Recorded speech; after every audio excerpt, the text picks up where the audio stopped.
Right here we see Commissioner Kenneth Check the mic and make sure Shout it out. sound right, boys. My dad there.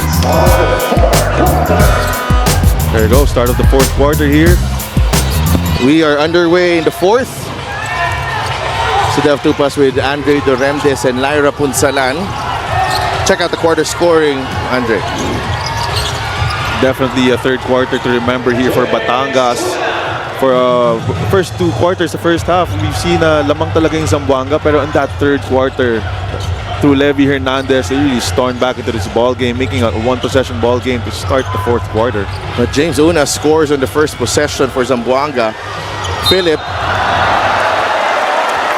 got Panyamoa, got Kalisa in the air. What a veteran move there by Philip Panyamoga, and realizing that he got his defender to jump on his fake. He's opting for an easier way to get 3 points, which is at the free throw line.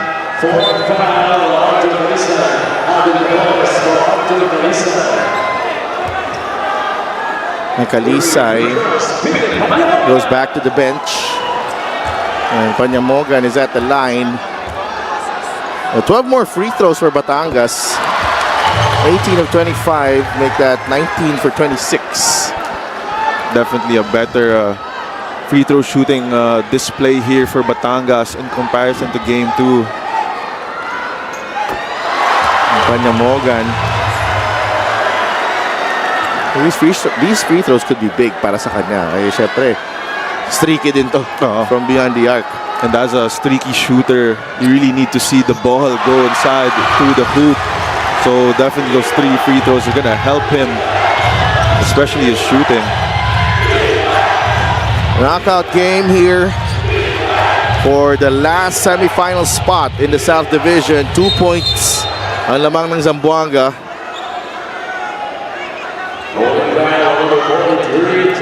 And Jexter Apinan whistled for the personal. That was a foul away from the ball again. Masyadong aggressive ating pag-push out niya kay JP Kawilan doon on that ball screen. Kawilan now with Capobres. 10 seconds to shoot. Alvin. Inatrasan kote ni Panyamoga. Now it's with Are. The off-balance shot doesn't go. Rebound is CJ Isit. Isit. Nice fake. Isit misses. Apinan. No go. And Batangas. 2 makeable shots there.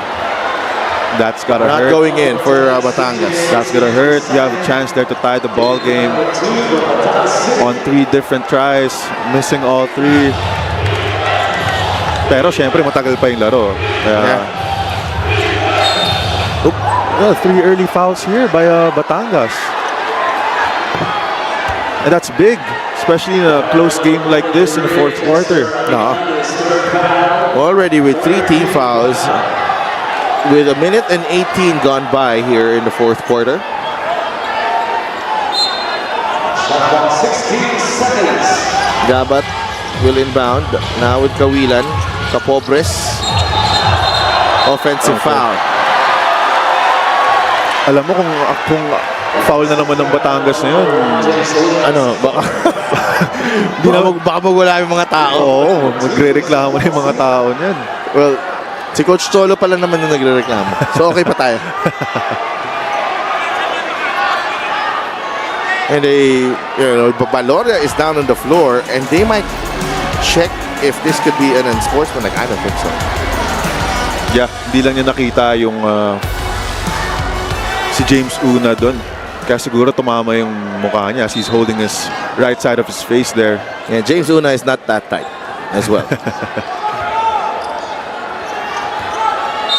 72 to 70. Ooh, this is a knockout game. And trust me, I feel like we are going down the wire again. Yeah, it looks like it. Ablaza gets it to Jexter. Philip. Said he's open. Free. Yes! Batangas leads for the first time since the first period. And a steal there by CJ Isit. Ablaza. Panyamogan. Apinan with the pick. Apinan rolls back to Philip. A three. Got it! That's a big shot! I would talk about the free throws there, and you know that it was coming. Definitely. Those free throws definitely helped the confidence of Philip Onyamogan to take that three-pointer. The veterans of Batangas rising to the occasion here in the fourth quarter. Ablaza with a three. Apinan with a smart play here as Panyamogan relocates. Nothing but net. 4-point lead for Batangas. This is their biggest lead of the game. 7:55 remaining.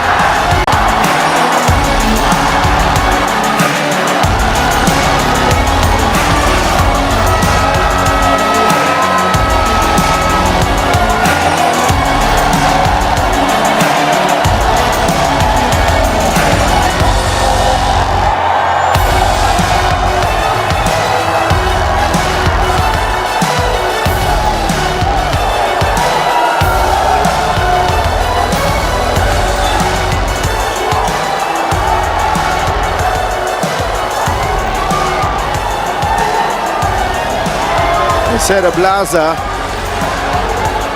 fourth quarter man para dito sa Batangas in game number 2. The effort just falling short, but he has really stepped up in this series. 11 points tonight to go with the 6 rebounds and 4 assists, and a lot of leadership and poise being shown here by said Ablaza. Definitely. This whole series, Said Ablaza has been very consistent with the not just scoring but also on the defensive end, and this time around he's showing it again in this fourth quarter. Hits a big three-pointer to get Batangas their lead late in this game. Mosqueda gets it to Kawilan.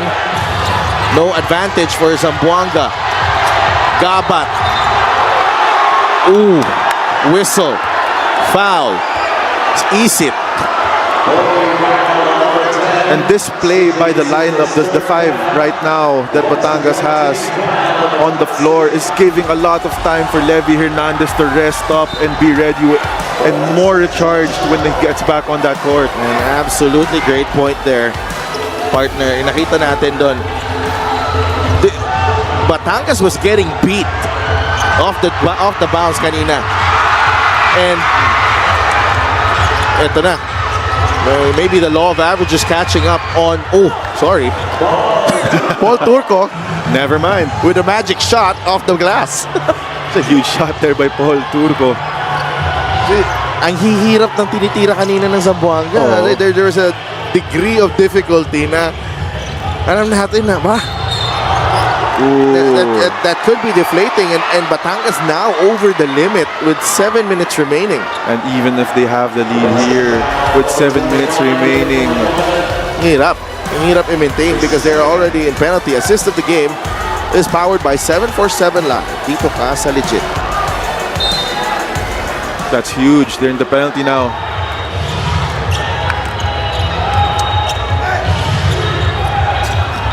Two-point game. Gabat fade away, short rebound. Gabat left-handed scoop won't go, and A foul? a foul. Yes, a foul. A foul. Are you even surprised? It's a foul. And I like that you mentioned the law of averages here. Definitely in that first half, talagang makikita natin na ang daming mga hard baskets na may make yung Zamboanga. And definitely in this fourth quarter, ang dami rin ngayon naman, ang dami nilang mga easy shots na namimintis. Pobres is at the line. Chance to tie the game. Thinks the first.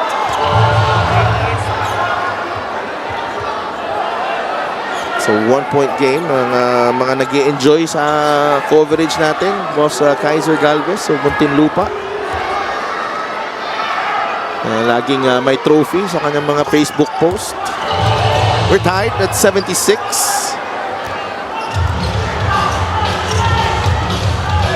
Under 7 minutes to play in this do or die game.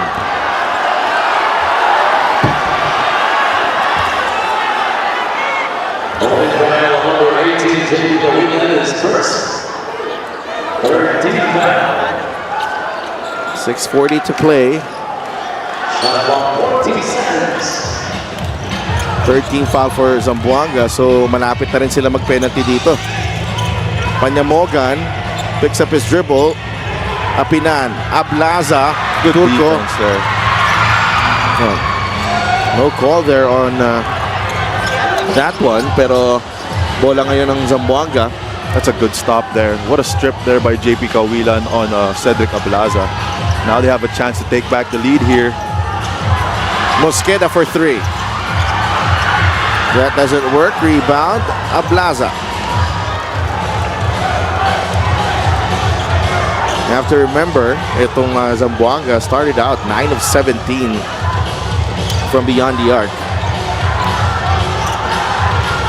Panyamogan, the extra pass, Levy for 3, no. And Jexter Apinan keeps it alive. Panyamogan, there's a switch. Philip, the sidestep 3, no. Derecho yun. Gabat attacks. Layup won't go. There you Turco go. is there for the stick back. Oh, quality minutes here for Paul Turco, scoring the last 4 points here for Zamboanga as Zamboanga takes back the lead. Reg Gabat, sensing syempre nasa penalty na itong Yes. Batangas. Opted to attack, but Turco, very assertive there, puts it back in. Balik sa Zamboanga ang lamang. Alam ko, yun yung partner niya eh. Oo. I'm not sure though. Ako, I'm not sure. Sige, wag na lang natin, let's not jump into conclusions. Our matchup update, Kawilan and Hernandez and Levy with that third quarter burst has 20 points. JP has been steady. And 5 attempts lang, kulang yan. Oo. Mamaya, baka marami pa dadagdag yan. Oo. Sanay tayo na si JP Kawilan na nasa 8 to 10 yung mga attempt niya from the 3-point line. So definitely, for sure, we're gonna see more attempts from JP Kawilan in this fourth quarter. And he's on the floor, matched up against Jexter Apinan, Levy, Torralba, Baloria, Apinan, and Cruz. Torralba takes it in. Oh, great attack there by Josh Torralba off that weave play. Definitely seeing a crack in the defense on that left side, exposing it, attacking the left side and getting an easy layup to tie this ball game. Chino. Kawilan, they go down low to Turco. Cruz able to knock that ball away. Turco recovers. Turco, Mintis, put back from Capobres, doesn't go. Wow. And Turco, he's just been really, really strong. Oh, Torralba's out. He's done. This is the Gixxer great move of the game, born for greatness. What an attack there by Josh Torralba on that left side. But that's his final contribution. Yeah, that's huge. Definitely, they need them at the end game here. On the other side, what quality minutes we're seeing here from Paul Turco. The last 4 points coming from him and getting that foul to send Torralba out of this ball game.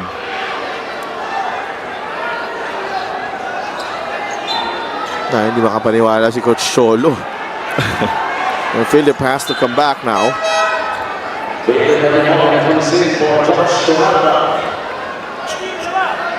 No, different player.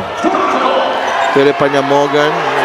Siyempre si Josh Torralba gives you a lot of everything, a lot of intensity, athleticism. Pero Philip, may 3-point shooting din naman na binibigay. And also, an underrated part of his ball game is how he decides on that pick and roll situation. Kaya tingin ko magandang mix na magkasama sila ni Mark Cruz sa floor, definitely. On that pick and roll, Mark Cruz definitely one of the, I'd say, a very reliable pick and roll player. Or kahit pick and pop. Jong against Chino. Oh, Philip was wide open. Cruz, jumper, no. And that's not the shot you want if you're Batangas. No, Panyamoga was open on the left side. Yeah. Gabat. Mosqueda from the corner. In and out. Capobres could not secure the rebound. Nakuha ni Jong Baloria. 4 minutes remaining. We are tied at 78. Levy Hernandez, professional scorer. He's got 22 points in this ball game. What a game here for Levy Hernandez.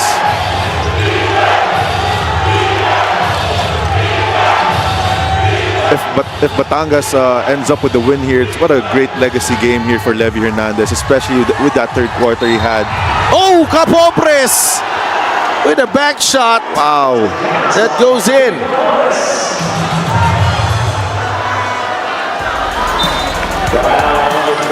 Using that behind the back and then the side step. Wow. For him to be able to still put that shot up while falling down. And on the other side here, Pero si Levy, always on balance. That's what the one thing you can say about Levy Hernandez. Kahit anong galaw niya, lagi siyang balanse. magaling humanap ng angulo. Yes, yes, definitely. At gumamit ng board. May pagka old school scorer ito si Levy Hernandez, you know? Parang fundamental. Oo, tama. I agree. Kasi hindi siya gumagamit ng masyado ng athleticism niya eh. Yeah. Kung ano lang binibigay ng depensa sa kanya, meron siyang counter move. So and we're saying that because some of the new wave of players, yung Instagram, TikTok era na players at Facebook era, ang daming galaw. Lumilipad sa ere. Minsan, yung highlights nila, sinuslow mo pa nila. And that's beautiful basketball for Batangas. Well, that's just the advancement of the basketball game we have here today. Definitely, it's more of an ISO game, today's basketball, but definitely, as we can see, it's still very much effective the way we see how Levy Hernandez is playing basketball. And the team basketball that Batangas is playing. Definitely. Capopres with a runner. Oh, another tough shot there by Capobres. And he think he got fouled on that possession as well. Sabi ko ano sinasabi natin kanina? Pag on siya, ang daming nangyayari. Pag buong loob, grabe talaga. 83-82, 1 point lead for Zamboanga. Baloria gets it to Levy. Two players at wow! Oh my goodness. Levy Hernandez. What a game by Levy Hernandez. He's unconscious right now. 85-83. Wow. Abdul. No. Kalisay. Teardrop is in. We're tied. But Zamboanga still is finding a way to always keep themselves in this ball game. Ooh, that's a big foul though. That's a backcourt, fourth team foul. Look at this, two players on him. No space whatsoever, no problem. On the other side, Kalisay crashing the offensive glass. And he ties the game at 85. I think we need 2 more games of I won't mind. Zamboanga Batangas. Definitely, di sapat tong 3 games na to. And every time they fought each other in the playoffs, it's been 2-3 games. Levy off the bounce. Fouled by Una. When it's Levy Hernandez, it's either a make or a foul. Yeah. And as we mentioned before, he's one of the best players in terms of baiting fouls in this league. Ooh, James Una fouled out. Turco has played very, very well in this ball game in limited minutes, but ooh, that was close. Yeah, it was close. So James Una is done. Yeah, and Turco is back in. Ball Turco comes in for James Una. Shooting to Levy Hernandez.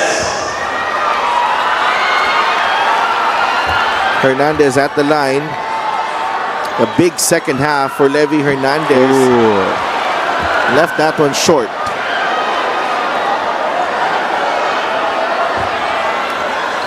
There, Maru Marino sa bench ng Batangas. 26 in the ball game para kay Levy. That's 23 of his 26 here in the second half. 86-85 Batangas. 2 timeouts left for Zamboanga. Only 1 for Batangas. No more fouls to give.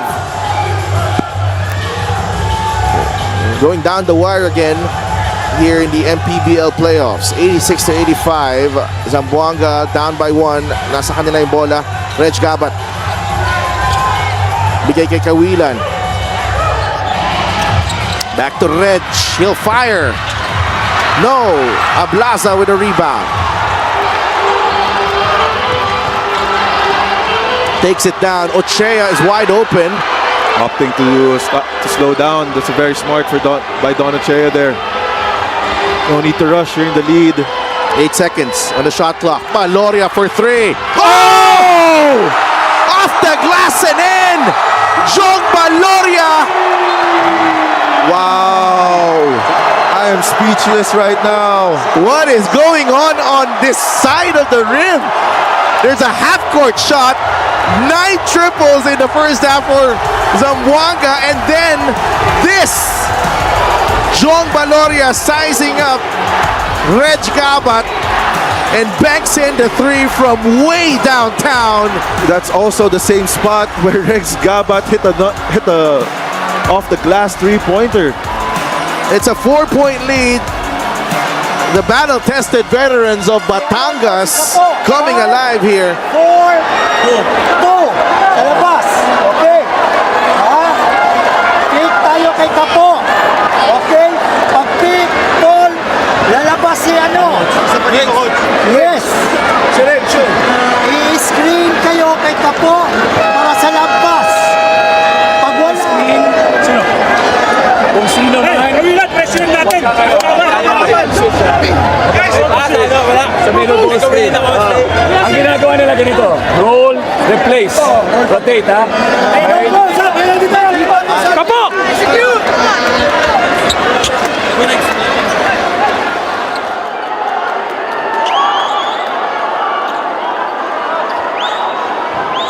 Jong Baloria got off to a hot start in the first period.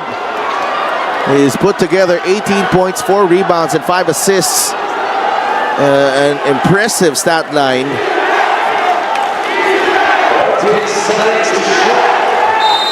Batangas has hit 10 triples here in the second half compared to the 3 of Zamboanga. There's a steal! Wow, what a defensive possession there. You got to waste the clock as much as you can. Levy against Kawilan. That's our player matchup for today. Hernandez, crossover. Hernandez lost it. Recovered by Ablaza. May libre. Si Ochea yun. Hindi pumasok. Nandun si Mark Cruz. Mark Cruz with a tip in.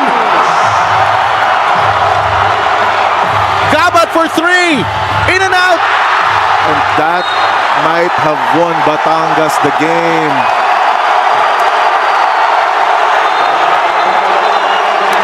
What a fight back for Batangas. Ablaza with a tap. And here, the smart play setting up this scramble that leads to a Mark Cruz tip-in. 91-85. Levy Hernandez can seal the deal at the line. 32 seconds remaining.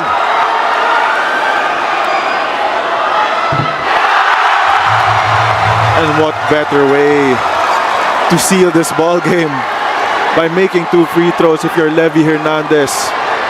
What a game by Levy Hernandez. 27 points for the Sniper de Mexico. It's 2 for 2. He goes 2 for 2. 93-85. Batangas knocking on the door in the South Division semifinals. 32 seconds remaining. Let's listen in to Coach Egay and Coach Bong. Abdul! Palitan mo sila po. Abdul, it's time to go. Okay, 5 and 4. That's 3. Ako, coach. Ikaw, 2. Dito kayo sa salubok. Okay, automatic tayo. Mag-isip sila, papunta tayo dito for the back kick. Tapos clean, pag libre, tira ka. Okay? Ha? Pag wala naman, hey, hand off natin kay Paeng.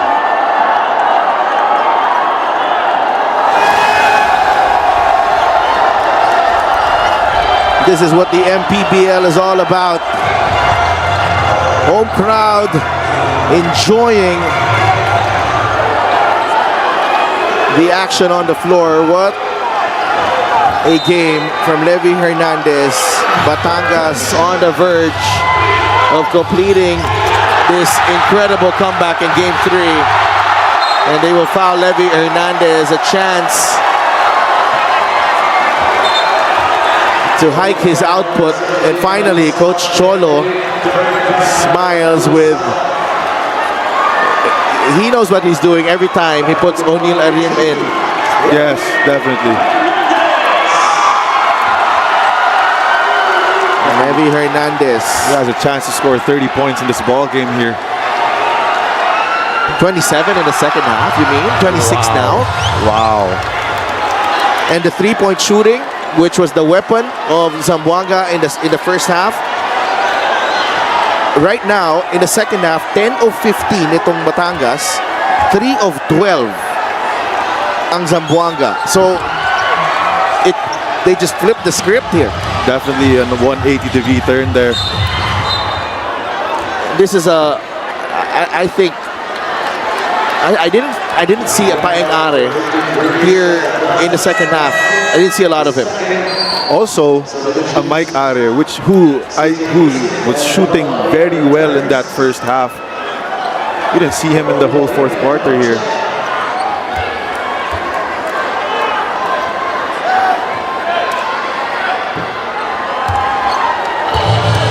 Paeng nails the first free throw. Still an 8-point lead.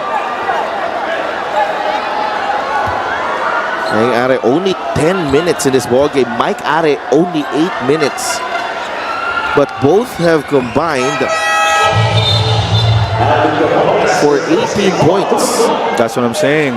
Both brothers really started off this game, especially in that first half, starting very hot. 94-87. Cruz back to CJ Isit. Seda Blaza. That's a foul on Reg Gabat. A good show of sportsmanship there from the players. Really no choice now for Zamboanga to play the foul game. And if Batangas does go through, dito pa rin kaya yung laro? Mukhang maganda dito yung shooting nila. I think they will really push for it. They have to. Or babalik tayo sa Batangas City Coliseum. Well, they have to push for all the remaining games to be played out here. Especially when you have your star player in Levi Hernandez shooting like that in this arena. Well, as you mentioned, the three-point shooting, 10 of 15. Wow. This side where Seda Blaza is shooting right now, as he makes the second, has seen 19 three-pointers. Wow. And then a half-court shot go in. Oh. So, saan ka pa? So yung ring yun, hindi. Dito sa kabila. Kawilan could not make an attempt. Are, that doesn't work. And Batangas. That's the game. All about sustaining that winning tradition. This time, it's Batangas. Levi, you guys were down for as many as 14 points nung third quarter pero dun lang din kayo bumawi. Ano sa tingin mo yung naging susi sa paghabol nyo? Lalo na't puro pasok yung mga tira ng Zamboanga nung simula ng laro. Yun nga, yung kinausap na ako ni Coach nung halftime, so kailangan na may first half kasi nagmamadali ako sa ano ko eh. So yung second half, kinuha ko lang yung rhythm ko. Yun, buti nakakashoot ako. Basta sabi ni Coach, focus lang. Yung mental ano lang talaga. mental toughness, and Levy, ang dami nyo nang pinagdaanan ng teammates mo, pero andito kayo, magkakasama pa rin despite all those struggles and heartbreaks, lalo na nung last season. Anong masasabi mo sa kanila na hindi bumitaw hanggang dulo sa larong ito? Yun nga, credit sa mga teammate ko, walang sumuko kahit down kami ng 14. Ginawa namin yung lahat ng effort para makahabol yung game. Sabi nga ni Coach, konti-konti lang, baba lang namin yung lead na yan, makukuha namin yung panalo. Of course, we have their coach, Coach Cholo Villanueva. Coach, you mentioned how this series featured two high IQ teams. How are you able to push through despite the very slow start to this game? First, we want to thank the Lord for this win, and again, yung kudos to Zamboanga. Those are legendary coaches that I look up to. That's why this was a very tough series for us. But the boys didn't want to give up. And the biggest factor for us is yung mga Batanggenyo. Once we started to make a run, they were there to cheer us on and motivate us. That's why we came back. It's all credit to the boys for our win. And Coach, for the next series, you have Binyan as your opponent, another veteran-heavy team. How do you see that playing out? Yeah, we're just gonna be celebrating this win tonight, closing out this series, and then we'll look at film. Binyan is a very good team, another very good structured team, well coached. But again, we'll just enjoy this win tonight and go home to our families, and then think about Binyan in their next series.